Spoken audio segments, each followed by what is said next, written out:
Ini sebuah catatan yang luar biasa bahwa wajah HAM rezim Jokowi sepanjang 2020 itu adalah tahun pertama pemerintahan yang kedua dia justru membawa kesuraman.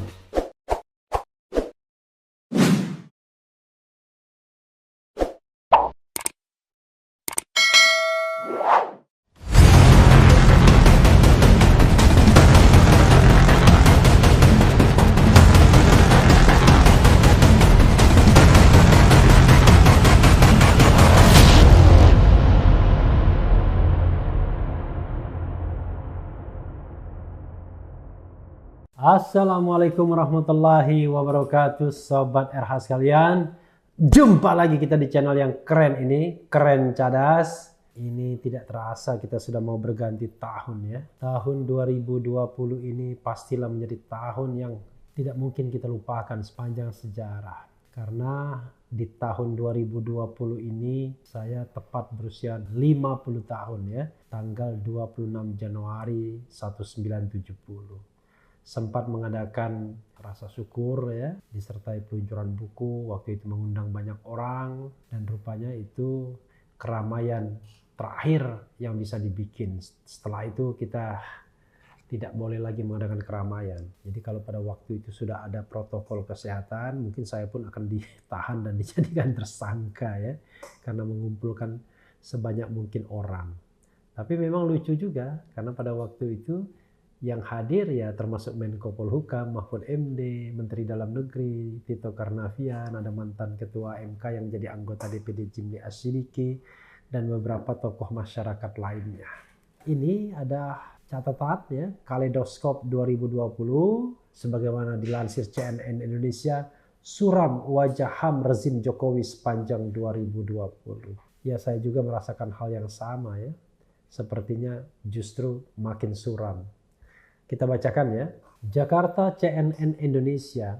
Rekam jejak demokrasi dan kebebasan sipil sepanjang 2020 banyak diwarnai tindakan represif aparat terhadap masyarakat dan penggunaan Undang-Undang Nomor 19 Tahun 2019 tentang Informasi dan Transaksi Elektronik ITE.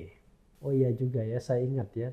Di awal tahun, tepatnya tanggal 1 Januari 2020, saya diundang TV One untuk ya memberikan komentar bagaimana refleksi 2019 dan harapan di 2020. Sudah datang ke studio TV One di Kuningan ya bersama Babe Haikal pada waktu itu. Satunya lagi kalau tidak salah mantan Ketua Komnas HAM ya, Ifdal Kasim. Rupanya acaranya tidak jadi karena ada breaking news soal banjir. Dan memang datang ke sana sendiri harus berviral melawan banjir dan akhirnya sampai juga. Saya sengaja tidak bawa mobil sendiri, minta jemput kru TV One pada waktu itu ya, drivernya, dan akhirnya tidak jadi karena rupanya banjir. Jadi tahun 2020 pada waktu itu ditandai dengan banjir besar ya. Sepertinya sebuah tanda-tanda yang kurang bagus dan mungkin terjadi ya. Kita bacakan lagi ya, kita lanjutkan. Represivitas aparat utamanya kerap terjadi dalam gelombang aksi demonstrasi mahasiswa, buruh dan pelajar yang menolak pengesahan Undang-Undang Omnibus Law. Ini undang-undang yang kontroversial, banyak isu yang mengiringinya, termasuk isu tentang gelontoran dana yang besar ya. Sementara penangkapan atas dugaan ujaran kebencian atau pasal 28 Undang-Undang ITE beberapa kali terjadi terhadap kelompok oposisi pemerintah. Ini juga perlu digarisbawahi. Wakil Direktur Komisi untuk Orang Hilang dan Korban Tindak Kekerasan dalam kurung Kontras, Rifanli Anandar menyebut 2020 bahkan lebih suram dari tahun sebelumnya. Saat ditanya mengenai hal positif soal kebebasan sipil sepanjang 2020 atau periode kedua pemerintahan Presiden Joko Widodo, Rifan bilang pemerintah hanya konsisten dalam kekeliruannya. Luar biasa ya. Positifnya dia terus konsisten di jalan yang tidak benar. Praktis jadinya tidak ada. Itu untuk isu demokrasi dan isu kebebasan sipil, kata Rifan lewat sambungan telepon kepada cnnindonesia.com Jumat 4.12 malam. Ini ada beberapa catatan. 16 Januari Jaksa Agung sebut tragedi Semanggi bukan pelanggaran HAM berat. Luar biasa ya. Catatan soal HAM dan kebebasan sipil yang mewarnai sepanjang 2020 dibuka dengan pernyataan Jaksa Agung Sanitiar Burhanuddin yang menyebut penembakan aktivis dalam tragedi Semanggi 1 dan 2 1998 bukan pelanggaran HAM berat.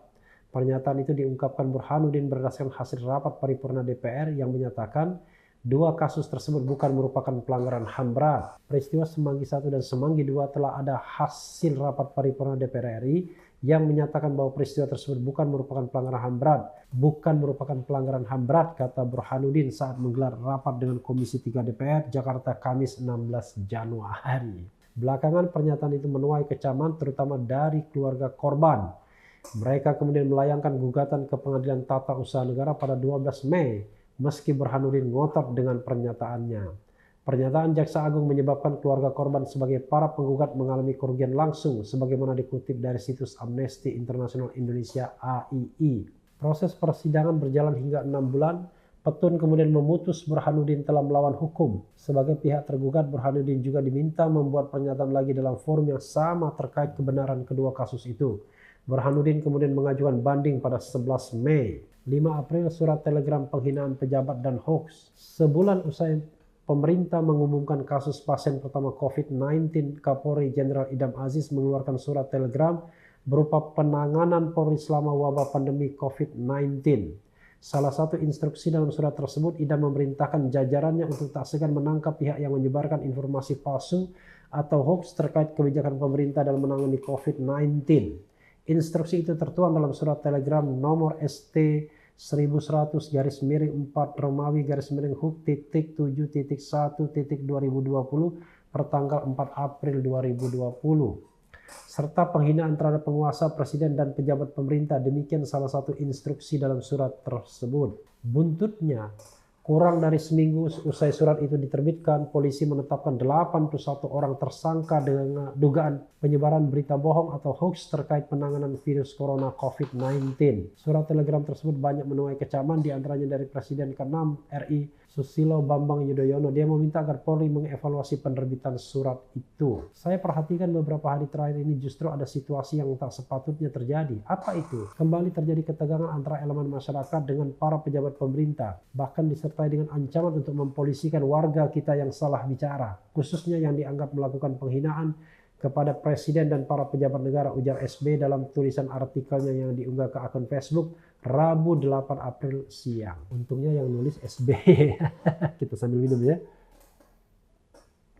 Kalau yang nulis orang lain barangkali sudah kena juga ya. Sementara itu Kepala Biro Penerangan Masyarakat Karopenmas Mabes Polri Brigjen Argo Yuwono kala itu menyebut penegakan hukum terhadap kasus penghinaan terhadap penguasa selama masa pandemi corona ditujukan sebagai acuan bagi penyidik dalam melaksanakan tugasnya. Menurutnya penerapan pasal tersebut nantinya dapat dikaji ulang tergantung dengan unsur pidana dari kasus tersebut. Itu kan acuan saja untuk anggota Reskrim, Reserse Kriminal, kata Argo saat dihubungi CNN Indonesia.com Rabu 8 April. 10 Oktober 5.918 masa aksi tolak Omnibus Law ditangkap.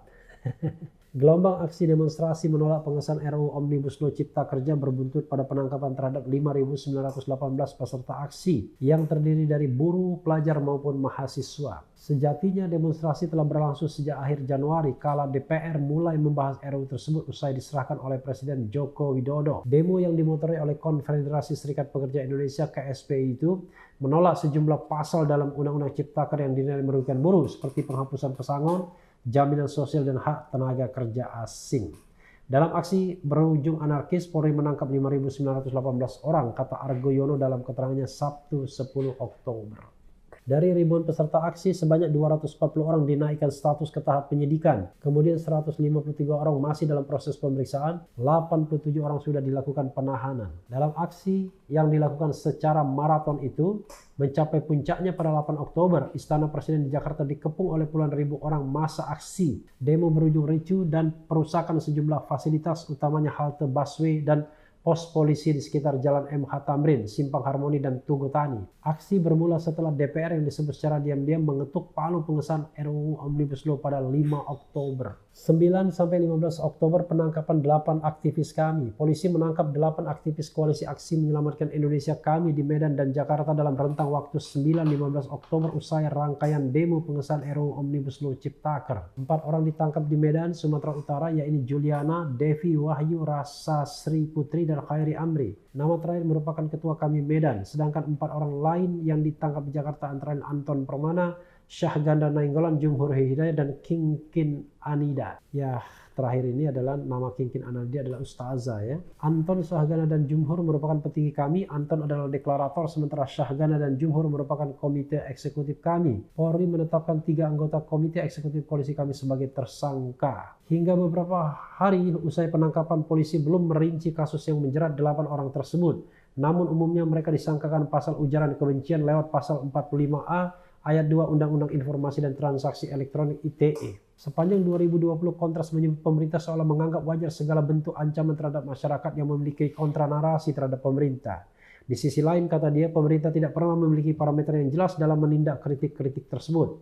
Dari semua peristiwa itu tidak ada evaluasi dari negara untuk mengoreksi apa yang telah dilakukan, katanya. Nah, ini ada ininya ya, ada infografisnya. Habis kritik diterancam penjara ya. Padahal di sini katakan kritik bukan tindak pidana. Konstitusi menjamin kebebasan berpendapat, namun pengkritik bisa dipidana karena dianggap melakukan ujaran kebencian, bahkan penghinaan. Ketahui hak, kewajiban, dan batasan agar kritik tak berakhir di penjara. Definisi. Kritik, kecaman atau tanggapan kadang disertai uraian dan pertimbangan baik buruk terhadap suatu hasil karya, pendapat, dan sebagainya. Hak, mengeluarkan pendapat secara bebas, memperoleh perlindungan hukum. Batasan, kritik disampaikan untuk memperbaiki, bukan didasarkan kebencian.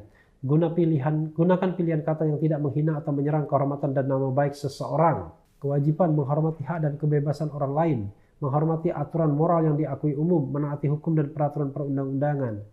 Jerat pidana Undang-Undang Nomor 1 Tahun 1946 atau Kitab Undang-Undang Hukum Pidana KUHP. Undang-Undang Informasi dan Transaksi Elektronik ITE, Undang-Undang Nomor 40 Tahun 2008 tentang penghapusan diskriminasi ras dan etnis, Surat Edaran Kapolri Nomor SE 6/10/2015 Tahun 2015 tentang penanganan ujaran kebencian hate speech.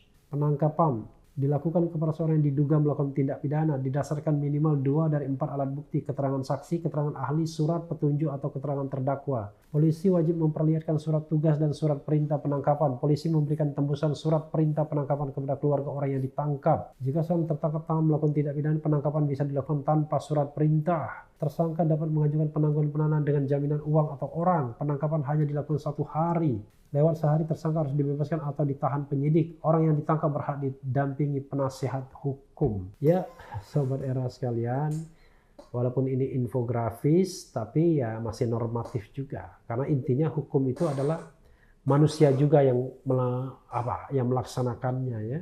Banyak hal-hal yang sesungguhnya ya tidak perlu diproses lebih lanjut ya. Cukup memaafkan di antara komponen kelompok society di masyarakat. Kadang-kadang sering ada mengatakan begini, ya sebagai manusia kami memaafkan, tapi hukum tetap harus dijalankan. Itu sama saja tidak memaafkan namanya. Karena kesalahannya juga tidak luar biasa. Kesalahannya tidak merampas harta, tidak menyakiti badan, ya. Sekadar mengatakan sesuatu yang barangkali dianggap ujaran kebencian. Padahal balasan terhadap orang yang bersangkutan jauh lebih kejam lagi. Cobalah lihat, misalnya kasus-kasus tertentu. Mereka yang katakanlah dianggap mengeluarkan ujaran kebencian itu justru jauh lebih besar hinaannya kalau kita lihat media sosial. Tetapi yang menghina, yang balik menghina tidak diapa-apakan.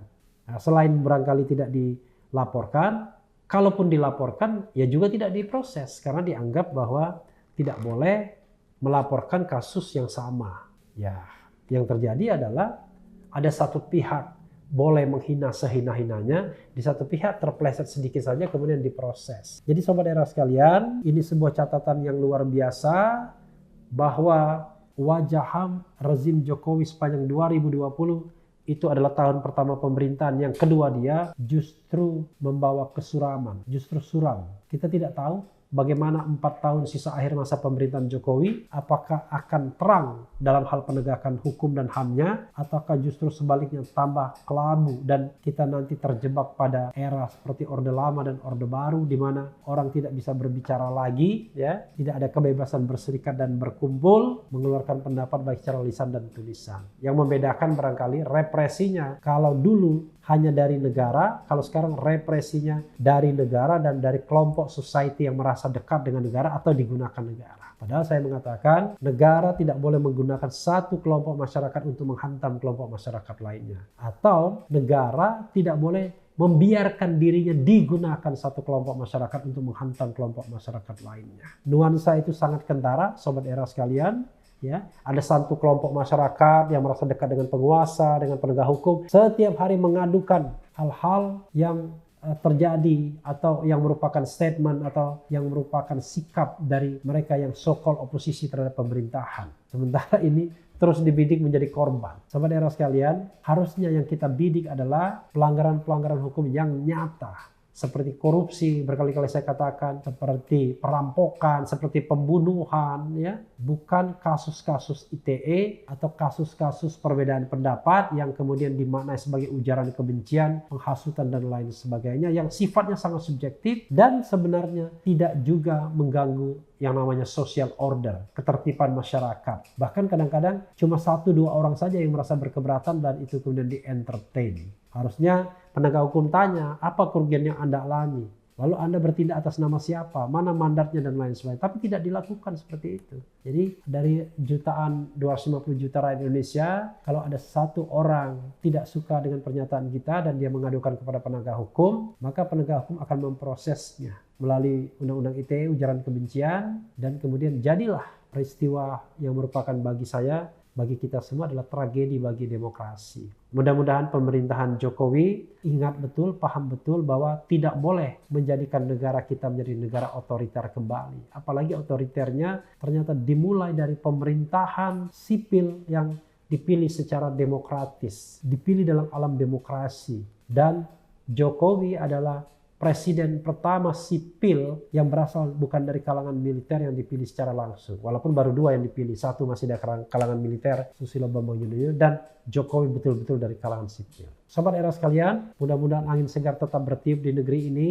Jangan angin panas terus atau angin kesumpekan, ya. Dan ruang kebebasan atau udara kebebasan tetap terjaga, bahkan bisa luas dan makin menyegarkan. Yang penting tetap di channel ini, karena di channel ini Anda akan dirayu, ditipu, dibaperin, dicecar, diuber pula di jalur khusus.